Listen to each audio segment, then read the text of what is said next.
नमस्कार दोस्तों, स्वागत है आपका हमारे YouTube चैनल एजुकेशन टाइम में। कल तक हम 1773 और 1784 के अधिनियम को पढ़ चुके थे। आज हम बात करेंगे आगे के अधिनियम के बारे में।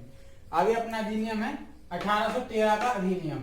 ठीक है, 1813 के अधिनियम के अंतर्गत कंपनी के एकाधिकार को समाप्त कर दिया गया। मतलब भारत में कंपनी अपनी मनमानी कर रही थी, उसके तहत कंपनी के एकाधिकार को समाप्त कर दिया गया।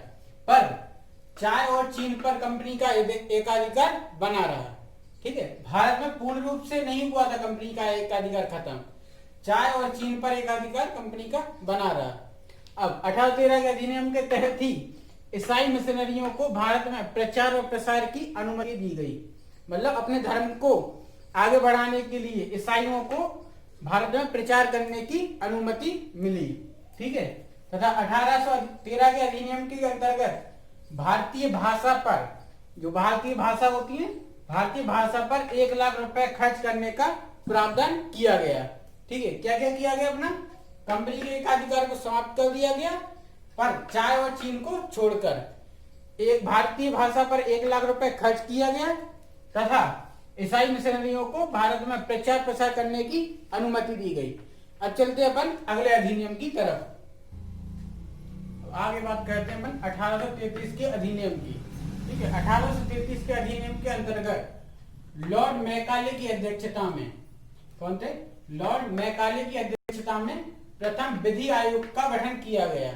ठीक है, भारत में 1833 के अधिनियम के अंतर्गत लॉर्ड मैकाले की अध्यक्षता में प्रथम विधि आयोग का गठन किया गया। ठीक है, अगला है कंपनी के एकाधिकार को पूर्ण रूप से समाप्त कर दिया गया। ठीक है, अपन पीछे पढ़ चुके हैं कि 1813 के अधिनियम में कंपनी के एकाधिकार को समाप्त किया गया था, पर चाय और चीनी पर बना रहा था।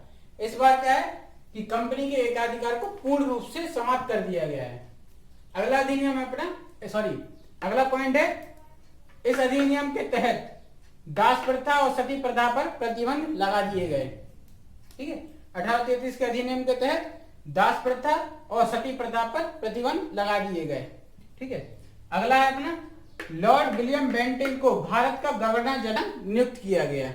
ठीक है, 1833 के अधिनियम के तहत ही लॉर्ड विलियम बेंटिंक को भारत का प्रथम गवर्नर जनरल नियुक्त किया गया था। ठीक, अगर आगे चलते हैं अपन अगले अधिनियम की तरफ। अब चलते हैं अपन अगले अधिनियम की तरफ। अगला अधिनियम अपना 1858 का अधिनियम। देखिए, 1858 के अधिनियम का मुख्य कारण 1857 की क्रांति थी। ठीक है, 1857 की क्रांति के कारण ही 1858 का ये अधिनियम आया है।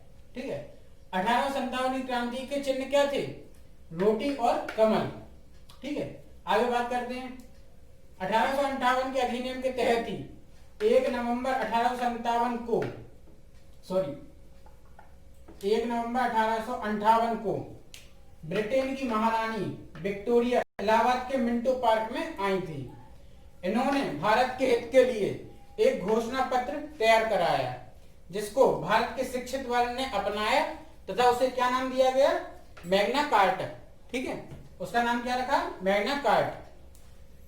महारानी विक्टोरिया कब आई थी? 1 नवंबर 1858 को, और उन्होंने एक घोषणा पत्र तैयार किया, इसका नाम क्या था? Magna carta.